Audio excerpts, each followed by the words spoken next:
उठो, जागो और तब तक मत रुको जब तक लक्ष्य की प्राप्ति न हो जाए। इस वचन के लिए विवेकानंद की बड़ी प्रशंसा की जाती है कि विवेकानंद ने युवाओं को सफलता का एक अद्भुत सूत्र प्रदान किया है। अब ये वाक्य विवेकानंद का कोई निजी उत्पाद तो था नहीं।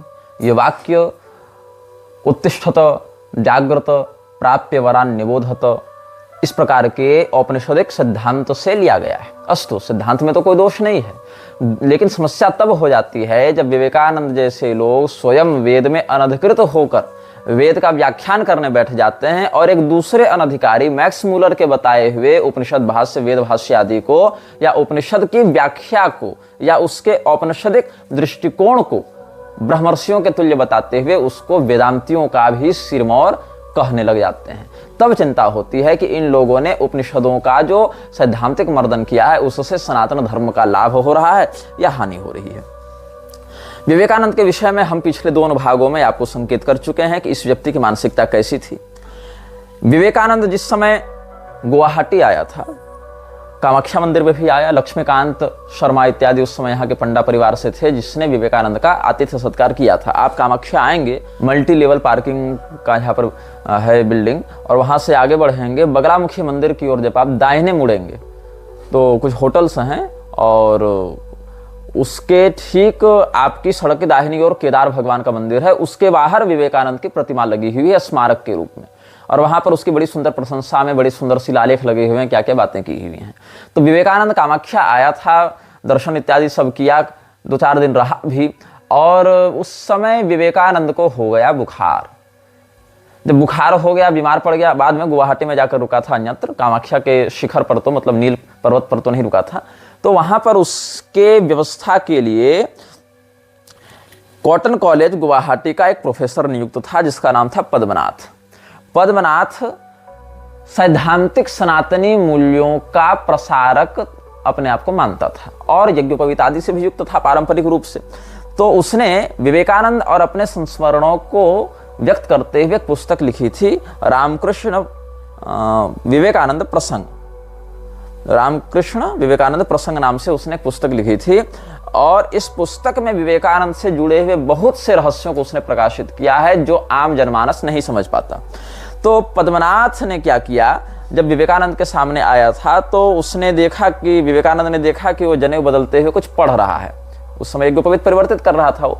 विवेकानंद अपना लेटा हुआ है, बुखार से ग्रस्त है, और सामने पद्मनाथ अपना नहा धो के जनेऊ बदल रहा था। साथ में रह रहे थे ना उस समय, तो जनेऊ बदल रहा था और पढ़ रहा था यज्ञोपवीतम परमम पवित्रम।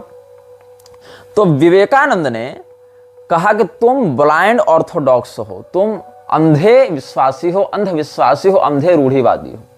तो ये तो एक सामान्य अपना कुलधर्म निभा रहा है व्यक्ति, लेकिन विवेकानंद को ये बात पसंद नहीं आई। उसने कहा अरे तुम तो रूढ़िवादी हो, अंधविश्वासी हो, और ये जो तुम्हारे शरीर में पवित्र धागा है ये तुम्हारा भी नहीं, ये तो फारसियों से उधार लिया हुआ है। This after seeing Padmanath, Swami ji pinpointing blind orthodoxy commented that this sacred thread on your body has been mortgaged from the Parsis। Padmanath बोला कि ये कैसे हो सकता है, वेदों में इसका उल्लेख है, हमारा वैदिक विधान से यज्ञोपवीत हुआ है, वेद मंत्र इत्यादि का प्रयोग करते हैं, और हम तो वेद मंत्र का प्रयोग करके ही ये पवित्र यज्ञोपवीत धारण कर रहे हैं। तो जब इस यज्ञोपवीत को पवित्र यज्ञोपवीत को यज्ञोपवीतम परम पवित्रम इस मंत्र से पुष्ट किया गया, अभिमंत्रित किया गया, तो फिर यह कैसे फारसियों का हो सकता है विषय, ये तो वैदिक विषय हो गया। तो इसीलिए स्वामी क्या कहता है, ये पद्मनाथ ने कहा, how can it be because Veda mantram was recited while installing the sacred thread and in that mantra the word yajnopavita is clearly mentioned. तो स्वामी कहता है विवेकानंद कि प्लीज रीड दैट मंत्र, पढ़ो फिर से। तो पद्मनाथ का यज्ञोपवीतम परम पवित्रम प्रजापति सहजम पुरस्ताद ये सब जो श्रुति है उसको पढ़ा, तो कहा देखो सी दिस मंत्राज इंटरपोलेशन, देखो ये मंत्र ही नकली है, मंत्र ही प्रक्षिप्त है। This mantra's rhythm and its words are modern in nature, इस मंत्र की प्रवृत्ति और इसके शब्द मॉडर्न है नेचर में। लेकिन विवेकानंद को उपनिषदों का ज्ञान ही नहीं था, विवेकानंद को उपनिषदों के व्यापक शब्द विन्यास का ज्ञान नहीं था। उपनिषदों में बृहदारण्यकोपनिषद की जो शैली है वही शैली क्या किनोपनिषद की है? नहीं है।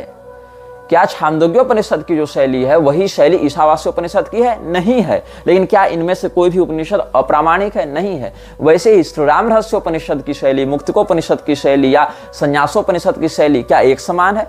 नहीं है। क्या नृसिंहतापनीयोपनिषद या महानारायणोपनिषद या आप इधर देखें तो पाशुपत ब्रह्मोपनिषद, क्या इनकी शैली समान है? नहीं है। लेकिन क्या ये अप्रामाणिक है? नहीं, ये बिल्कुल विशुद्ध प्रामाणिक है।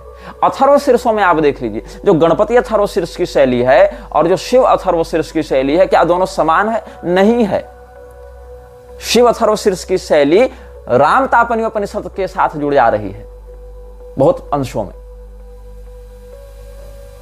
यो वै रुद्रस्य भगवान या यो वै स रामचंद्र स वै विष्णु तस्मै नमो नमः, इस प्रकार से जो शैलियां हैं वो इसमें रुद्र अथर्वशीर्ष की शैली रामतापनीयोपनिषद से मिलती है, लेकिन गणेश अथर्वशीर्ष से नहीं मिल रही है। तो क्या ये अप्रामाणिक हो गए? बिल्कुल नहीं। विवेकानंद को वैदिक साहित्य के शब्द विन्यास का भी बोध नहीं था, तो उसने कह दिया कि ये तो मंत्र ही प्रक्षिप्त है, इंटरपोलेशन है, ये तो मिलावट कर दी किसी ने। तो पद्मनाथ समझ गया कि इस व्यक्ति से बहस करना मूर्खता है। तो क्या कहता, there is no difference between you and Dayanand Saraswati and in this condition there cannot be any debate। तुम्हारी और दयानंद सरस्वती की मानसिकता में, तुम्हारे लक्षण में कोई अंतर नहीं है, इसलिए तुमसे बहस करना बेकार है, यहाँ कोई वार्ता ही नहीं हो सकती। अब यज्ञोपवीतम परमम पवित्रम का तो लौगाक्षी गृह सूत्र में वर्णन मिलता है उसके विधान का, पारस्कर गृह सूत्र में भी इन सभी मंत्रों का संकेत प्राप्त होता है, बौधायन गृह सूत्र में भी, जहां जहां यज्ञोपवीत का विषय मिलेगा वहां इस मंत्र का संकेत प्राप्त होगा। तो श्रुत्युक्त मंत्र है, तभी तो श्रुतिकल्प ग्रंथ उसका वर्णन कर रहे हैं। तो ये जो गोभिल गृह सूत्र में धागे का जनेऊ पहनना निषिद्ध है या मना है या वर्णन नहीं है, ऐसा जो मूर्खतापूर्ण प्रलाप करता था विवेकानंद, जिसकी पोल हम गोभिल गृह सूत्र से ही खोल चुके हैं, ऐसे ही जहां जहां गृह सूत्रों में, चाहे लौगाक्षी का मत देखिए, पारस्कर का, बोधायन का, इन महर्षियों का जो वेदोक्त मत गृह सूत्रों में संस्कारगत विधान के उपदेश में वर्णित है, वहां पर यज्ञोपवीतम परमम पवित्रम इत्यादि मंत्रों से ही संकेत किया गया है। और ब्रह्मोपनिषद में, नारद परिव्राजकोपनिषद इत्यादि में भी संन्यास की विधा के समय यज्ञोपवीत का जो विसर्जन करके ज्ञान यज्ञोपवीति होने की बात है, वहां भी इन सभी मंत्रों का प्रयोग किया जाता है। तो कैसा वेदांती था, कैसा औपनिषदिक सिद्धांत का यह प्रचार करता था कि एक ओर ये पवित्र यज्ञोपवीत की वैदिक परंपरा का उपहास कर रहा है और दूसरी ओर शास्त्रों में, गोभिल गृह सूत्र आदि में सूत्र का यज्ञोपवीत बनाना वर्णित नहीं है, ऐसी मूर्खता कर रहा है। अब विवेकानंद के साथ हमने कुछ लोगों का आपको नाम बताया था जो फ्रीमेसन्स के द्वारा अलग अलग मान्यताओं के उपदेशक के रूप में प्रवर्तित किए गए थे, जिसमें हमने आपको बताया था एक नाम, इस्लाम से मोहम्मद अब्दुह को खड़ा किया गया था, यहूदियत से इजराइल ब्रॉडी को खड़ा किया गया था, ईसाइयत से जॉफ्री फिशर को और हिंदुत्व से स्वामी विवेकानंद को। इसमें इस्लाम का जो इनिशिएशन था वो लॉज 1355 काउकाब अल शर्क कायरो में हुआ था। जो यहूदियत का था, यहूदी लोगों का जो इनिशिएशन किया गया था वो Duke of Sussex lodge number 48 Melbourne से किया गया था। जो ईसाइयत की इनिशिएशन थी वो old Reptonian lodge number 3725 London और Anchor and Hope lodge bro Narendranath Datta उर्फ 234 था, एंकर एंड होप 234 था, 234 वहां से उसको इनिशिएट किया गया था ब्रो नरेंद्रनाथ दत्त को, जो बाद में स्वामी विवेकानंद के नाम से प्रचलित होने लगा। इन सभी चारों लोगों के चित्र और चारों लोगों के सामान्य विवरण, उनका पंथ, उनका नाम और उनका इनिशिएशन करने वाला लॉज और उनका फोटो, ये सब हम आपको स्क्रीन पर दिखा देंगे। इसमें विवेकानंद की मृत्यु 1902 ईस्वी में हो गई थी और जो मोहम्मद अब्दू था, ब्रदर ये सब लगाते हैं ना अपने नाम के आगे, ये इजिप्शियन था, कायरो में इसको इनिशिएट किया गया था, मिस्री था और ये मराकब था 1905 ईस्वी में, और इसको 1899 ईस्वी में इजिप्ट का ग्रैंड मुफ्ती भी कहा गया था, उस उपाधि के रूप में इसको इनिशिएट किया गया था। तो डेमस्कस में विवेकानंद का एक मैसोनिक लेक्चर डिलीवर किया गया था दमस्कस में। ये कहाँ छपा था? शिकागो ट्रिब्यून में 15 नवंबर 1893 ईस्वी को ये छपा था। इसका भी चित्र हम आपको सार्वजनिक स्क्रीन पर दिखा देंगे किसी समय। इसमें क्या छपा है? Hindu monk lectures on the characteristics of the human soul to establish schools in Damascus. Swami Vivekananda, the Hindu monk, gave his 4th lecture at the Masonic Temple yesterday for the purpose of raising funds with which to establish schools among the poor of Damascus. His subject was the characteristics of the human soul as viewed through Indian philosophy. There never was a time, he said, when the creation did not exist. The soul of a human being always existed. If a new soul were created, the equilibrium of nature would be thrown out of balance and annihilation would result. Human souls are simply inhabiting certain bodies for the time being.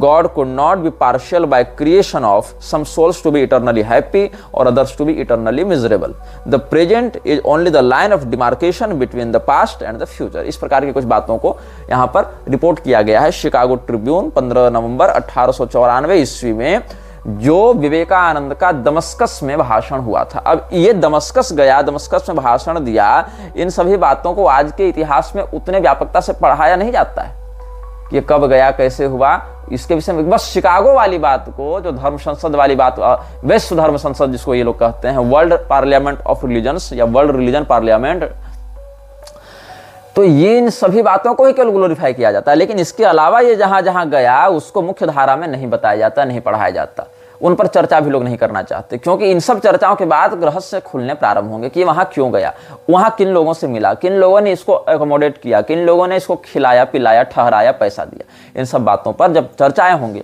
तो रहस्य खुलेंगे। इसीलिए केवल कह दो विवेकानंद एक बहुत महान व्यक्ति था, उसने जो कहा वह करो, और उसने कहा कि उठो जागो और मत रुको जब तक लक्ष्य की प्राप्ति न हो जाए, और उसने हिंदू धर्म का प्रचार किया और तुम उसी में लहालोट हो गए कि अरे बहुत अच्छा आदमी था। अरे भाई, इस अच्छे आदमी के पीछे क्या क्या अच्छाइयां थी, जरा उसकी भी तो हम चर्चा कर लें। तो विवेकानंद के विषय में हम चर्चा कर रहे हैं। विवेकानंद शाकाहारी नहीं था, सब जानते हैं। मछली और मांस खाता था, मटन खाता था, सब जानते हैं। और यह बात बहुत अधिक आश्चर्यजनक भी नहीं है, क्योंकि बंगाल में लगभग हर वर्ग का व्यक्ति मांसाहारी है। बहुत कम मात्रा के बंगाली ही कुछ चैतन्य महाप्रभु के या गौड़ी संप्रदाय के ही अनुयायी, जिसमें इस्कॉन को हम नहीं जोड़ेंगे। इस्कॉन इज नॉट गौड़ी संप्रदाय, ISKCON is not the followers of Chaitanya Mahaprabhu. ISKCON is an NGO which hijacked the ideology of Chaitanya Mahaprabhu and is an offspring institution of Gaudiya Sampradaya, and which was registered as Gaudiya Math and later Prabhupada rebranded it as ISKCON। इतना ही है। और स्वयं को हिंदू भी मानने से इस व्यक्ति ने मना कर दिया। ये ISKCON के विषय में बहुत पहले बता चुके हैं। खैर, तो जो विवेकानंद का मांसाहार करना है, चूंकि बंगाली पृष्ठभूमि से आते थे और बंगाल में मांसाहार की प्रवृत्ति एक सामान्य प्रवृत्ति के रूप में देखी जाती है, जो कि हम गलत ही मानते हैं, लेकिन फिर भी प्रवृत्ति तो प्रवृत्ति है। तो इसने व्यापक मात्रा में मांसाहार का प्रयोग किया था और इसका पारिवारिक पृष्ठभूमि इसकी जो थी वह भी मांसाहारी ही रही है। Complete works of Swami Vivekananda में विवेकानंद का एक रिमार्क नोट किया गया है। About vegetarian diet I have to say this, first my master was a vegetarian, but if he was given meat offer to the goddess he used to hold it up to his head. The taking of life is undoubtedly sinful, but so long as vegetable food is not made suitable to the human system through process in chemistry, there is no other alternative but meat eating. In the same statement, Vivekananda further adds, but the forcing of vegetarianism upon those who have to earn their bread by laboring day and night is one of the causes of the loss of our national freedom. Japan is an example of what good and nourishing food can do. Vivekananda के अनुसार भारत के लोगों की गुलामी इसीलिए है क्योंकि भारत के लोग शाकाहारी हैं। आप इस शब्द पर गौर करेंगे, भारत अंग्रेजों का गुलाम क्यों है विवेकानंद के अनुसार? क्योंकि भारत के लोग शाकाहारी हैं। कोई लॉजिक है इन दोनों बातों?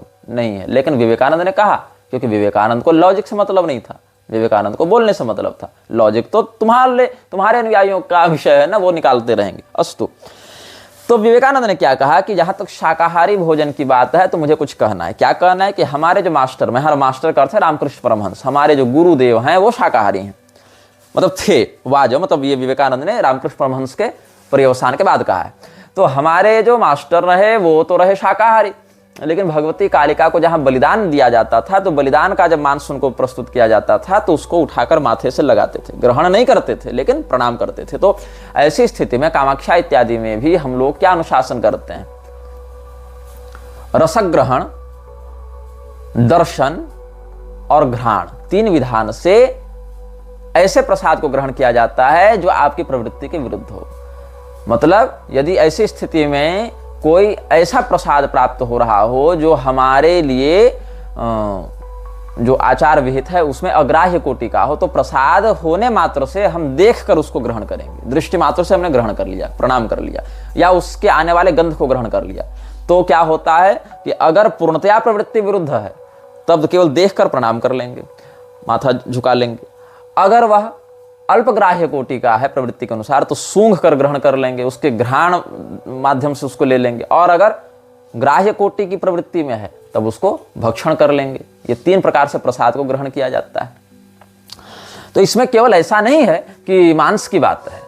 मांस बलि, पशु बलि, मांस का वाम मार्ग में प्रयोग, मांस का स्मृति प्रयोग, श्रौत प्रयोग, अमेध्य प्रयोग, निषिद्ध प्रयोग, विहित प्रयोग, ये बहुत व्यापक विषय है और इस विषय पर पहले हम वीडियो बना चुके हैं कई बार, आगे भी समयानुसार बनाते रहेंगे। तो मैं व्यक्तिगत रूप से मांसाहारी नहीं हूं।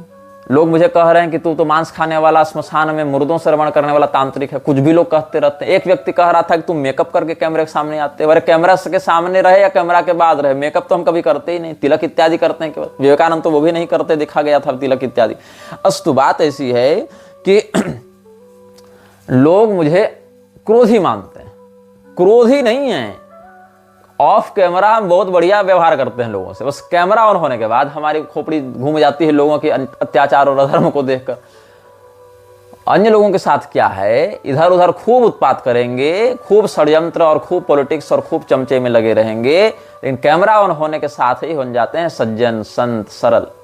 हमारा उल्टा है, हम ऑफ कैमरा ही सरलता में रहते हैं, कैमरा ऑन होने के बाद भड़क जाते हैं, अधर्म को देखकर, अन्याय को देखकर, अशास्त्रीयता को देखकर, यही सब नाटकबाजी को देखकर। अस्तु, विषय क्या था? विवेकानंद। तो विवेकानंद ने कहा कि इसमें कोई संदेह नहीं कि किसी प्राणी का ऐसे प्राण हनन करना पाप है, कोई संदेह नहीं। ये क्या है? The taking of life is undoubtedly sinful. लेकिन क्या है, हम फिर भी मांस खाएंगे। क्यों खाएंगे? जब तक भोजन, शाकाहारी भोजन, but so long as vegetable food is not made suitable to the human system through process in chemistry, there is no other alternative but meat eating। जब तक हम रसायन का प्रयोग करके शाकाहारी भोजन को सभी लोगों के लिए सुलभ न बना दें, तब तक हम मांस भक्षण का निषेध नहीं कर सकते। मांस भक्षण के अलावा कोई विकल्प नहीं है। विवेकानंद आगे क्या कहता है?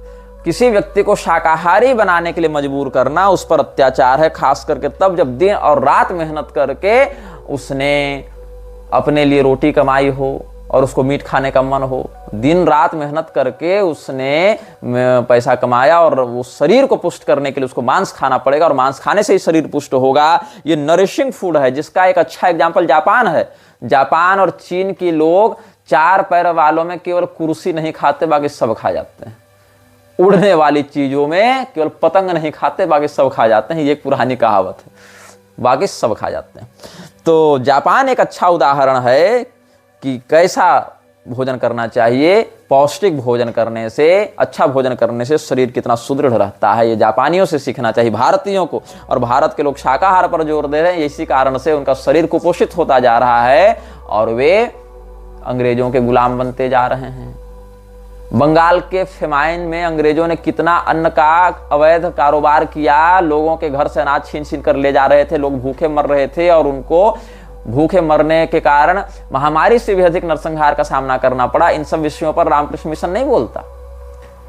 मांसाहार करना चाहिए क्योंकि इससे शरीर पुष्ट होता है। भले ऐसा करना पाप है हम मानते हैं, लेकिन शरीर पुष्ट होना चाहिए। इस भोग विलास की प्रवृत्ति में विवेकानंद की बहुत रुचि थी। मानता था पाप है, फिर भी करेंगे। क्यों? शरीर को पुष्ट करना है हमको। तो क्या इसका शरीर पुष्ट हुआ? नहीं। 70 तरह की बीमारी लेके 49 साल में मर गया। इतना पुष्ट हो गया इसका शरीर। खैर, अच्छा, अगर ये मानता है कि जो व्यक्ति दिन रात मेहनत करके चंद पैसे कमा रहा है, मजदूरी कर रहा है, उसको तो हक है ना कि वो मांसाहार कर सके ताकि उसका शरीर पुष्ट हो। तो भैया मेरे यह बताओ कि उसको दिन रात मेहनत करके पैसा कमाने की क्या आवश्यकता है? मांसाहार ही करना है ना, उठाए भाला और चल जाए जंगल, एक आध हिरण मार के खा ले। उसके दिन भर क्यों मेहनत करना है? अंततः लक्ष्य तो उसका मांसाहारी करना है। बकरी उठा के बकरी पालन करता रहे, बकरा पालन करता रहे, और एक बकरा तो एक दिन में खत्म करेगा नहीं ना। अगर मांसाहार को ही तुम बढ़ावा दे रहे हो नरिशिंग फूड कहकर, तो उसके लिए पूरा मेहनत करने की आवश्यकता है, मजदूरी करने की आवश्यकता है। 10-20 बकरे चुरा लो कहीं से और बकरा पालन करते रहता और 1-2 बकरा बेचकर कुछ तेल मसाला ले लेता और बकरा भून के खाते रहता, तो बन गया वो बहुत बड़ा पुष्ट व्यक्ति और भारत भी आजाद हो जाता विवेकानंद के अनुसार। हो जाता कि नहीं हो जाता? तो एक और भारत को आजाद करवाने के लिए क्या कहता है विवेकानंद कि हे हिंदुओं, अपने समस्त देवी देवताओं को भूल जाओ और हे हिंदुओं, दबा के मटन खाओ ताकि तुम्हारा शरीर पुष्ट हो जाए और तुम अंग्रेजों को भगा दो। ये क्या है? ये विद्वता है इसकी, ये विवेकानंद का अविवेक है। अब द मॉन्क एज मैन, ये पुस्तक शंकर ने लिखी थी 2003 में। उसने लिखा था कि विवेकानंद एक क्लब चलाता था, उसका नाम था ग्रीडी क्लब, मतलब लोभियों का समूह। और ग्रीडी क्लब में क्या किया जाता था? बढ़िया बढ़िया माल मटेरियल सिद्ध करके खाया जाता था। विवेकानंद को चिलम फूंकने में समस्या नहीं थी, विवेकानंद को मछली खाने में समस्या नहीं थी, विवेकानंद को मटन खाने में समस्या नहीं थी और खिलाने में भी समस्या नहीं थी। बीफ तक मांगने, जब इसको पूछा गया क्या खाइएगा, तो बीफ तक इसने मांगा है। कहाँ मांगा है, किसके सामने मांगा है, कहाँ वर्णन है, ये सब आगे बताएंगे, ध्यान से सुनते जाना, सबका वर्णन करेंगे। तो विवेकानंद ने क्या किया था? फ्रेंच कुकिंग बुक्स रखी थी अपने पास, इस पुस्तक में सब प्रमाण दिया हुआ है। फ्रेंच कुकिंग बुक्स रखी हुई थी और फ्रांसीसी विधि से मांस पकाने में उसको अच्छा लगता था। ग्रीडी क्लब नाम का एक क्लब चलाता था जहां ऐसे चटोरे लोग भरे हुए थे और खूब मांस मछली खाते थे। अच्छा, ये कहता विवेकानंद कि अनाज सबके लिए सुलभ नहीं है, इसीलिए हम मांसाहार करने को विवश हैं, क्योंकि अल्टरनेटिव नहीं है। तो विवेकानंद जो मांसाहार करता था उसमें सब्जी और मसाला और तेल हल्दी डालता था कि नहीं डालता था, कि कच्चे भून के खा जाता था? बल्कि साग सब्जी तो कच्चे भी खाने के लिए उपलब्ध हैं बहुत से, या सामान्य उबाल कर खा सकता है व्यक्ति। मांस के साथ तो ऐसा नहीं है, सामान्य उबाल दोगे दुर्गंध आती रहेगी। उसके दुर्गंध को मारने के लिए, उसके स्वाद में स्वाद बनाने के लिए मसाला इत्यादि लोग डालते हैं। मसाला के दम पर मांस खाते हैं, कच्चा तो खाता नहीं कोई व्यक्ति। जबकि साग सब्जी या फल इत्यादि तो कच्चा भी खाकर व्यक्ति रह सकता है। तो मोस्ट नेचुरल डाइट तो शाकाहार हो गया ना मनुष्य के लिए प्राकृतिक रूप से। लेकिन विवेकानंद का हट था कि नहीं नहीं, शाकाहार करने से तो शरीर दुर्बल हो जाता है, इसलिए जम के मांसाहार करो। और ये बात हम नहीं कर, ये बात bro Narendranath Datta, which was initiated by freemasonry and who is known as Swami Vivekananda between you morons, उसका ये दावा था। अब विवेकानंद के शाकाहार पर आते हैं विवेकानंद के चरित्र पर। देखो, दो बातों को पकड़ो, कौन सा व्यक्ति क्या खा रहा है और लंगोट का कितना पक्का है। विवेकानंद लंगोट का पक्का और कच्चा छोड़ो, लंगोटे पहनने में समस्या थी इसको, कॉपिन पहना दिया लोगों ने, तो कहता है कि हमको डायबिटीज करवा दिया इन लोगों ने। अब इसका डायबिटीज कहां से घुस रहा था मुझे समझ में नहीं आई बात। खैर, इसकी बहन ने जब आत्महत्या की थी जोगेंद्र वाला ने, तो जोगेंद्र वाला ने जब आत्महत्या की थी तो विवेकानंद ने जोगेन महाराज को कहा था कि तुमको पता है कि हम लोग जो दत्त परिवार से आते हैं वो इतना अधिक टैलेंटेड क्यों हैं, इतने अधिक प्रतिभाशाली क्यों हैं? क्योंकि हमारे परिवार में आत्महत्या का एक इतिहास रहा है। हमारे परिवार में इतनी अधिक आत्महत्याएं हुई हैं कि हम लोग बहुत ज्यादा इंटेलेक्चुअली एडवांस्ड हो गए। बताओ, जो व्यक्ति पारिवारिक रूप से आत्महत्या के इतिहास से ग्रस्त है उसका परिवार अवसाद से घिरा रहेगा, मानसिक रूप से कमजोर बना रहेगा, कि वो इंटेलेक्चुअल हो जाएगा? मतलब इसका मानना है कि जिसके परिवार में आत्महत्याओं का इतिहास अधिक रहता है उसका परिवार अधिक बुद्धिजीवी होता है, अधिक प्रखर दिमाग का होता है। तो क्या कहता है, do you know why we Dattas are so talented in our thinking? Ours is a family with a history of suicides. There have been many in our family who have taken their own lives. We are eccentric. We do not think before we act. We simply do what we like and do not worry about the consequences. मतलब विवेकानंद परिणाम को सोचे बिना कार्य करने में यकीन रखता था, विश्वास रखता था। और शास्त्रकारों ने, नीतिकारों ने, प्रबुद्धजनों ने इसको अविवेक का परिलक्षण बताया है। सहसा विदधीत न क्रियाम विवेकः परमापदाम पदम वृणुते विमृश्य कारणम गुणलुब्धा स्वयमेव संपदः। ये हमारे नीतिकारों ने कहा, ये हमारे पूर्वजों ने बताया, सिद्धांत दिया। बिना सोचे विचारे किसी कार्य को करने से समर्थ व्यक्ति के जीवन में भी बड़ी बड़ी आपदाएं आ जाती हैं, लेकिन जो सोच विचार कर पूर्वापर चिंतन करके निर्णय लेता है, ऐसे सद्गुणी धैर्यवान पुरुष के जीवन में संपदा, सुख, यश स्वयं आने लग जाते हैं। तो क्या कहा हमारे नीतिकारों ने, सहसा विदधीत न क्रियाम अविवेकः परमापदाम पदम। अविवेक ही परम आपदाओं का निमित्त है, इसीलिए विवेक का प्रयोग करके निर्णय करना चाहिए। और विवेकानंद कितना बड़ा अविवेक सिखा रहा था लोगों को कि we do not think before we act, we simply do what we like and do not worry about the consequences। तो we simply do what we like के कारण ही ये सिद्धांत विरोधी हो गया। इसको जो अच्छा लगा सब करता गया, हाँ यही कर दो वही कर दो। ये तो आसुरी प्रवृत्ति है ना। यक्षे दास्यामि मोदिष्य इत्यज्ञान विमोहिता अनेक चित्त विभ्रांता मोहजाल समावृता प्रसक्ता काम भोगेषु पतन्ति नरकेषु च। तो ये जो अनेक चित्त विभ्रांत व्यक्ति है नरेंद्र दत्त, वही बन गया, युवाओं का आदर्श बना दिया गया। अब विवेकानंद जब मरा था 39 साल की उम्र में, तो उसको कितनी सारी बीमारियां थी उसका एक विवरण सामान्य देते हैं। माइग्रेन था, टॉन्सिलिटिस थी, डिप्थीरिया, अस्थमा, टाइफाइड, मलेरिया और अलग अलग प्रकार के बुखार होते रहते थे, liver problems, indigestion, gastroenteritis, bloating, dysentery, diarrhoea, abdominal pain, gallstone, lumbago, neck pain, Bright's disease जो नेफ्रिटिस भी कहलाता है, kidney problem, dropsy, albuminuria, blood shot eyes, loss of vision in his right eye, insomnia और कम अवस्था में बाल पक जाना, न्यूरास्थेनिया, फैटिग, अत्यधिक चक्कर आना, sea sickness, sun stroke, diabetes and heart problems. अब इसमें बहुत सी बीमारियां जैसे सिकनेस इत्यादि जो है, सन स्ट्रोक इत्यादि पारिस्थितिक होते हैं, समुद्र यात्राओं के कारण होता है, बहुत धूप में रहने के कारण होता है, ये सब पारिस्थितिक है। या बहुत कुछ गंदे परिवेश इत्यादि कारण किसी को भी हो सकते हैं, जैसे मलेरिया, टाइफाइड इत्यादि, अशुद्ध भोजन से और मच्छरों के आतंक से ये सब हो जाते हैं। तो ये सब नहीं, लेकिन बहुत कुछ ऐसी बीमारियां हैं जो अशुद्ध खान पान के कारण, जो असंयमित जीवन शैली के कारण, चेन स्मोकिंग के कारण, दमे का मरीज है लेकिन गांजा इसको फूकना है, ब्लोटिंग का मरीज है लेकिन मटन दबा के खाना है, स्वयं को महापुरुष भी बताना है। तो ऐसे असंतुलित आहार विहार वाले व्यसनी नशेड़ी व्यक्ति को यदि आप युवाओं का आदर्श बनाएंगे तो उड़ता पंजाब तो बनेगा। तो इस स्थिति में बीमारी देखो किसी को हो सकती है, बहुत प्रकार की बीमारियां सबके शरीर में होती हैं। शरीरम व्याधि मंदिरम कहा, शरीर तो मंदिर है बीमारियों का, बीमारियों का अड्डा हो गया है शरीर, बीमारियों का केंद्र हो गया है शरीर। लेकिन खास करके तब जब आपको महापुरुष के रूप में व्यक्त किया जा रहा है, जब आपको योग और वेदांत का निष्णात बताया जा रहा है, और तब जाकर आप अपने प्रारब्ध के कारण नहीं ये सब बीमारियों से ग्रस्त बताए जा रहे हैं कि चलो ये तो बड़े नियम धर्म वाले व्यक्ति हैं, फिर भी देखो ना कौन सा पता नहीं कर्म फल था कि ऐसा कष्ट इनको भोगना पड़ा। आप उल्टे गांजा फूक के और मटन बनाने के लिए फ्रेंच रेसिपी बनाए आ रहे हैं, और आपको बनना है विवेकानंद। और फिर बीमारी पड़ने पर क्या कहते हैं, वन हैज टू डाई, सब मरना सबको है, तो हम भूखे काहे मरे, it is better to wear out than to rust out. ये इसकी भाषा शैली है, मरना है तो मरेंगे, लेकिन दबा के मटन खाएंगे तब मरेंगे। अब ये तो हो गया इसका आहार। अब आहार शुद्धो चित्त संशुद्धि ही, आहार की शुद्धि से चित्त की शुद्धि होती है। अब आहार ही इतना गड़बड़ है तो चित्त कितना गड़बड़ होगा ये सोच सकते हो। तो अब हम आते हैं विवेकानंद के चारित्रिक पक्ष पर, और ये बहुत गंभीर दावा होने वाला, और सारा रेफरेंस देके, सारा प्रमाण देके हम बात करेंगे आपसे। तो एक व्यक्ति ने बड़ा गंभीर रिसर्च किया है जिसका नाम है नरसिंह प्रसाद। नरसिंह प्रसाद शिकागो गया था जहां पर विवेकानंद ने भाषण दिया, और वेस्टर्न ओरेगन स्टेट कॉलेज में इसने एडमिशन लेकर शिकागो यूनिवर्सिटी के तहत बहुत कुछ कार्य भी किया है, और उसके जो लेटर्स हैं, जो रिसर्चेज हैं, वो शिकागो यूनिवर्सिटी के लाइब्रेरी में भी उपलब्ध हैं, आप वहां पर देख सकते हैं। किसका रिसर्च पेपर, नरसिंह प्रसाद सिल, इसकी जो रिसर्च थ्योरी है विवेकानंद और महिलाओं को लेकर, विवेकानंद का महिलाओं के प्रति क्या व्यवहार या क्या विचार था उसको लेकर।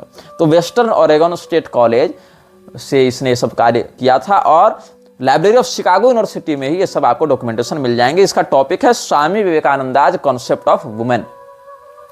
अब इसने इस रिसर्च को करने के लिए जिन पुस्तकों का आश्रय लिया, उन मूल पुस्तकों से हम आपको रेफरेंस देना प्रारंभ करते हैं, कि ऐसा थोड़ी कि नरसिंह प्रसाद ने लिख दिया तो मान ले।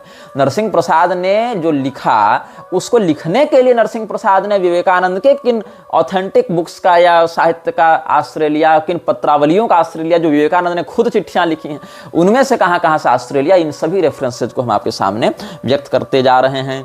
तो ये क्या लिखता है, His fascination with the American woman was typical of the Bengali obsession with fair skin, something even his mentor Ramakrishna has exhibited often. He was disarmingly candid in a letter to a friend, having duly cautioned him to treat the letter was strictly confidential, that the American women are very beautiful, and by contrast, even the prettiest women of our country will look like a black owl there. Vivekananda को गोरी चमड़ी से बड़ा प्रेम था।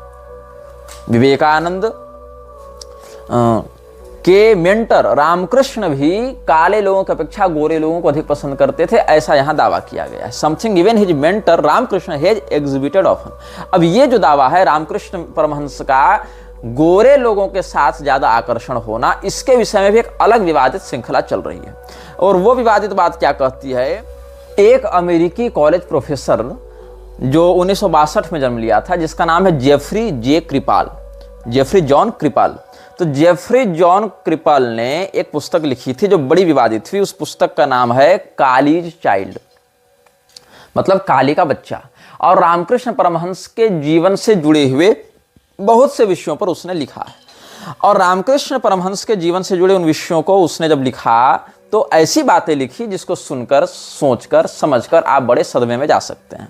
और उसके लिए रामकृष्ण कथामृत का भी उसने आश्रय लिया और रामकृष्ण परमहंस के जीवन से जुड़े लोगों की पत्रावलियों का भी आश्रय लिया। जैसे रामकृष्ण परमहंस का जो कथामृत जीवन है, उससे उसने एक लिया था सेक्शन, एक विषय उठाया था जिसमें कहा उसने कि एक प्रसन्न नाम का लड़का था जिसको रामकृष्ण परमहंस ने कहा कि तू मेरे सामने कपड़े उतार कर नंगा हो जा। और जब वो बच्चा उसके सामने नंगा हो गया तो कहा वाह क्या बच्चा है। वन डे फॉर एग्जाम्पल ही मतलब Ramakrishna asked the boy Prasanna to strip himself naked for him, where अपन Ramakrishna exclaimed what a boy, ये कहा।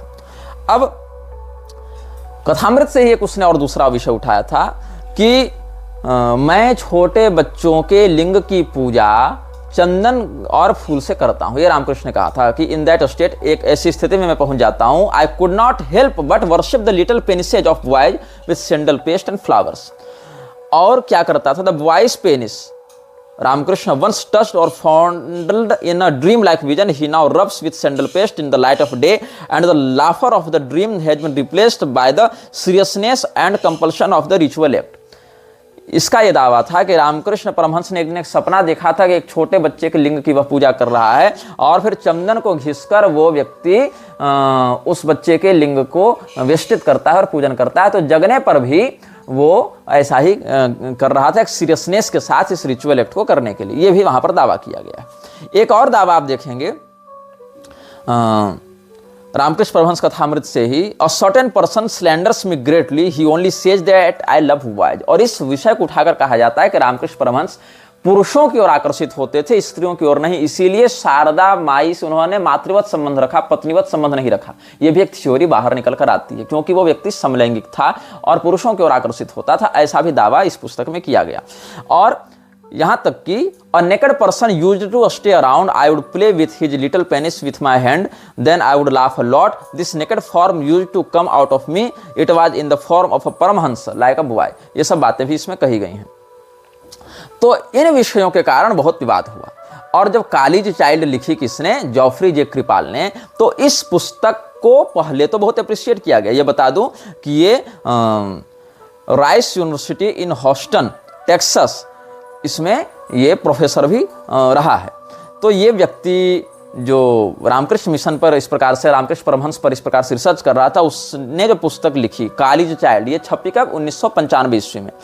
और Kali's child the mystical and the erotic in the land life and teachings of Ramakrishna, ये रामकृष्ण परमहंस पर इसने research किया था। और रामकृष्ण परमहंस की ही जो जीवनियां छप रही हैं या उनके निकटवर्ती लोगों ने जो बात बताई है उसी पर आधारित थी। लेकिन क्या हुआ, इस पुस्तक को प्रचारित कब किया गया? अब पुस्तक तो हजारों छप रही हैं, लेकिन ये पुस्तक में क्या खास बात रही कि 1995 में American Academy of Religions History of Religions Prize इसको मिला। अमेरिकन अकेडमी ऑफ रिलीजन्स एक संस्था है, इसने हिस्ट्री ऑफ रिलीजन्स का जो प्राइज दिया जाता है उसमें इस पुस्तक को ये प्राइज दिया गया। और ये प्राइज जब मिला तो ये पुस्तक चर्चा में आई। करे ऐसा भी किसी ने कुछ लिखा है, जेफरी जॉन क्रिपाल ने लिखा है कि रामकृष्ण परमहंस तो समलैंगिक व्यक्ति था। तो उस व्यक्ति के इस दावे के विरुद्ध भारत में व्यापक आंदोलन रामकृष्ण मिशन ने किया, जिसमें रामकृष्ण मिशन की ओर से स्वामी त्यागानंद और परिव्राजक ब्रजप्राण, इन दोनों लोगों ने बहुत विरोध किया और कहा कि तुमने जो बातें समझी वो बात गलत है, वो बात का ट्रांसलेशन ही वैसा नहीं है, क्योंकि ये सब तो बंगाली साहित्य से थे। तो तुमने जो बंगाली साहित्य का अनुवाद किया वहां मूल बात कुछ और थी, तुमने बात कुछ और समझ लिया। तो इस बात के समर्थन में, स्वामी त्यागानंद के इस बात के समर्थन में भारत के एक प्रसिद्ध लेखक खड़े हुए राजीव मल्होत्रा। राजीव मल्होत्रा जो हैं वो भारत के राष्ट्रवादी वक्ताओं में से गिने जाते हैं। हालांकि बहुत मामलों में उनसे हमारा मतभेद है, बहुत मामलों में नहीं भी है, लेकिन वो एक अच्छे वक्ता और लेखक के रूप में समाज में जाने जाते हैं। तो उन्होंने भी त्यागानंद के ही वचनों के आधार पर जॉफ्री जे कृपाल का विरोध किया कि नहीं, तुमने जो इंटरप्रिटेशन दिया है वो एक तरफा इंटरप्रिटेशन है और तुम्हारी बात गलत है। रामकृष्ण परमहंस के जीवन में ये सब जो बातें लिखी गई उसका संदर्भ और उसका जो पर्याय है वो जिस भाषा और जिस घटनाक्रम में है उसको तुम समझने में असमर्थ रहे हो, ऐसा इसका कहना है। लेकिन बंगाली भाषा के जो विशेषज्ञ ब्रायन हैचर जैसे लोग बंगाली स्कॉलर माने गए हैं, उन्होंने कहा कि नहीं, जो कृपाल ने ट्रांसलेशन किया है वो सही किया है और ये एक वास्तविक तथ्य है जिसको रामकृष्ण मिशन बदनामी के डर से छिपाना चाहता है। तो इस प्रकार से बहुत विरोधाभास होता रहा और कॉलेज चाइल्ड जो है वो एक प्रकार से भारत में अघोषित रूप से ही लेकिन सही प्रतिबंधित पुस्तकों में से आ गई। लोग इसको नहीं पढ़ेंगे। और मजे की बात क्या है कि इस पुस्तक को छापा किसने? इस पुस्तक को यूनिवर्सिटी ऑफ शिकागो प्रेस ने ही छापा था, वही शिकागो जहां विवेकानंद जाकर भाषण दे आया था। तो इसको बहुत क्रिटिसिज्म मिली और कहा गया कि इस बुक में 3 बातें ध्यातव्य है कि इसने बंगाली का गलत अनुवाद किया और तंत्र शास्त्र के विषयों का मिसअंडरस्टैंडिंग किया, मतलब मिस इंटरप्रिटेशन किया और साइको एनालिसिस के वर्तमान विचारधाराओं को गलत तरीके से प्रेजेंट किया।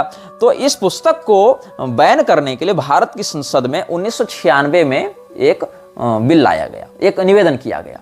1995 में पुस्तक जो है वो फर्स्ट प्राइज जीतती है, हिस्ट्री ऑफ रिलीजन्स का प्राइज लेती है। कहाँ से? अमेरिकन एकेडमी ऑफ रिलीजन, इस संस्था से लेती है। शिकागो प्रेस ने छापा था इसको, शिकागो यूनिवर्सिटी प्रेस ने। तो भारत की संसद में 1996 ईस्वी में एक मांग उठी कि इस पुस्तक को बैन किया जाए भारत में। अब जब 1996 ईस्वी में बैन की मांग उठी तो कृपाल ने कहा कि अगर आप लोगों का दावा सही है कि हमने गलत लिखा है तो हम इसको रिकंसीडर करेंगे, हम इसको फिर से सीखना चाहते हैं, समझना चाहते हैं, हो सकता है हमसे गलती हुई हो। तो उसने फिर से रिकंसीडर किया और एक रिवाइज्ड एडिशन इस बुक का निकाला। कब? 1998 ईस्वी में। 1998 ईस्वी में इसने जब रिवाइज्ड एडिशन निकाला और कहा कि भाई अब आप लोग पढ़कर बताइए कि अब जो हमने लिखा क्या वो गलत लिखा। इन लोगों ने फिर पढ़ा, बोले हाँ अभी भी गलत लिखा।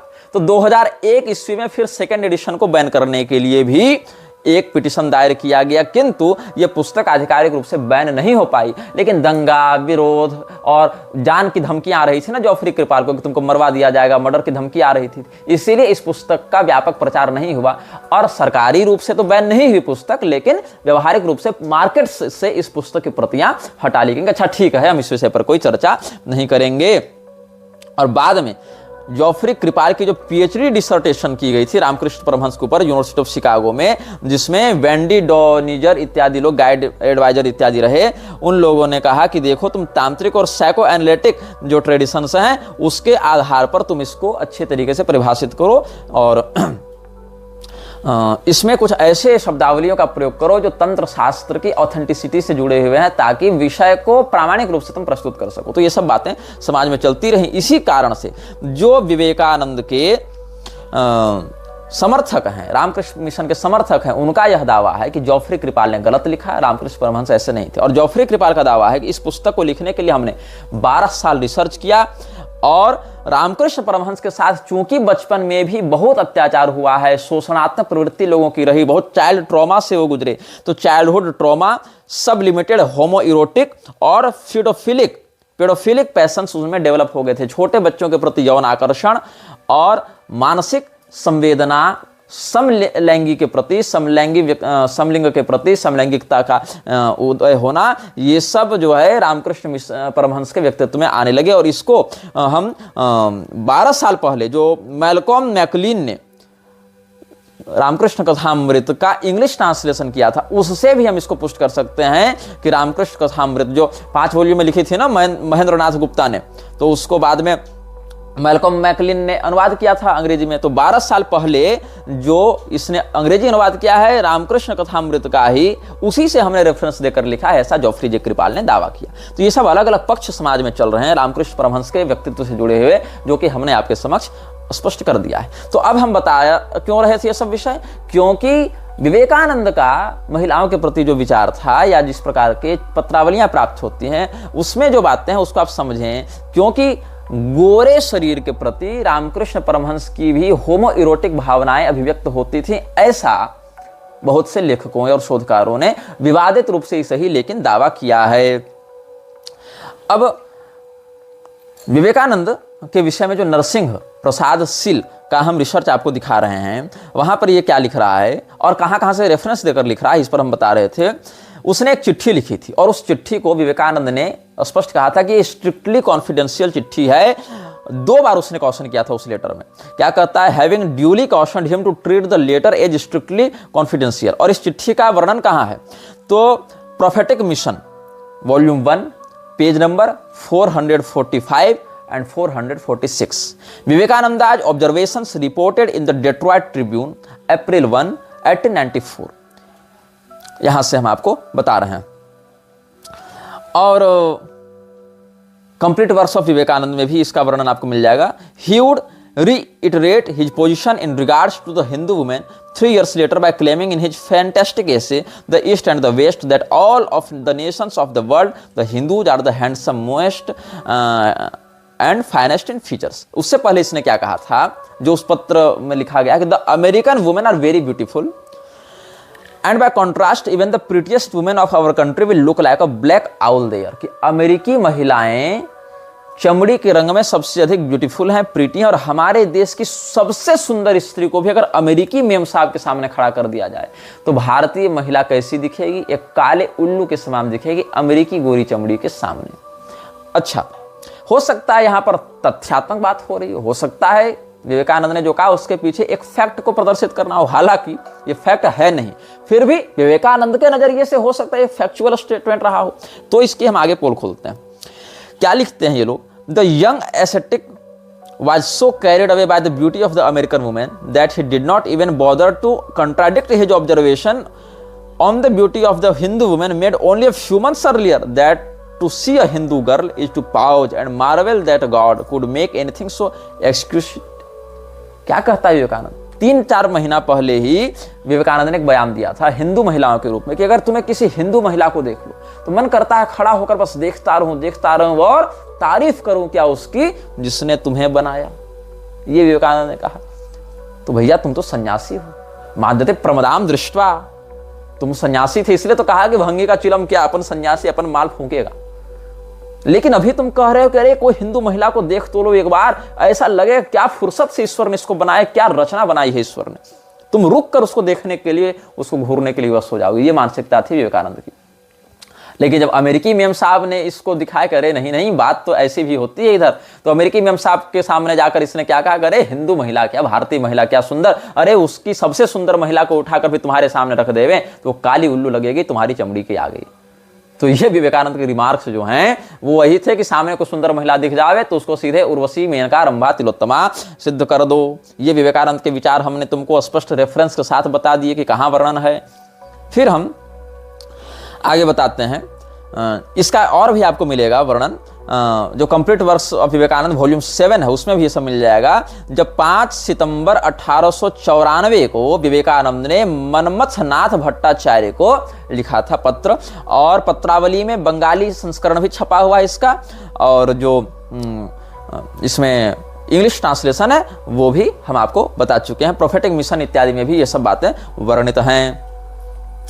वेद कहते हैं संन्यासोपनिषद में कि सन्यासी को तो स्त्रियों के प्रति दृष्टिपात भी करने से बचना चाहिए, क्योंकि 2 चीज से बड़ा तगड़ा नशा होता है, एक शराब पीने से और एक स्त्रियों की सुंदरता का अवलोकन करने से। इसलिए माद्यते प्रमदाम दृष्ट्वा सुराम पीत्वा च माद्यति, सन्यासी को दोनों चीजों से, प्रमदा दर्शन से और सुरापान से दूर रहने का अनुशासन वेद देते हैं। लेकिन गांजा फूक के, मटन खा के, क्या गजब बनाया ईश्वर ने तुम्हें, ऐसा कह के हिंदू महिलाओं को घूरने वाला व्यक्ति अमेरिका जाते ही पलट जाता है और कहता करे सबसे खूबसूरत भारतीय महिला को भी अमेरिकी मेम साहब गोरी मेम के सामने खड़ा कर दें तो इनकी गोरेपन के आगे तो वो काली उल्लू लगेगी, काला उल्लू के समान वो प्रतीत होगी। अब इतना ही नहीं, जो विवेकानंद पत्रावली है उसमें 1894 ईस्वी में विवेकानंद का एक पत्र संकलित किया गया है। उसमें कई संख्याएं, किसी एडिशन में लेटर नंबर 33 में भी इसका वर्णन किया गया है। जब राजा अजीत सिंह जो खेतड़ी के राजा थे उनको चिट्ठी लिखी थी विवेकानंद ने, तो इसमें क्या वर्णन है, The Swami's gratitude for the American woman was the outcome of his deep indebtedness to their generosity. Deep down at heart, he had been aware of the magnitude of love, kindness, respect, and material and moral assistance provided by them. He was quite candid in his acknowledgement in this regard to his letter to his Indian patron and disciple, Raja Ajit Singh of Khetri. क्या लिखता है, American women, फिर exclamatory है, American women, 100 lives would not be sufficient to pay my deep debt of gratitude to you. I have not words enough to express the depth of oriental gratitude. If the Indian Oceans were an inkstand, the highest mountain of the Himalayas, the pen, the earth, the scroll and time itself, the writer, still it will not express my gratitude to you. Hindi अनुवाद समझा देता हूं। अमेरिकी महिलाओं के प्रति अपने औदार्य को व्यक्त करते हुए राजा खेतड़ी जो हैं, खेतड़ी के महाराज शासक अजीत सिंह, उनको एक चिट्ठी लिखी थी 1894 में। किसने? विवेकानंद ने। कि अमेरिका की महिलाओं ने हमसे जो उदारता का, सम्मान का, प्रेम का, स्नेह का, सहयोग का व्यवहार किया है, भावनात्मक रूप से भी और सामग्री अकोमोडेशन से भी, हम उनका कर्जा कभी नहीं उतार सकते।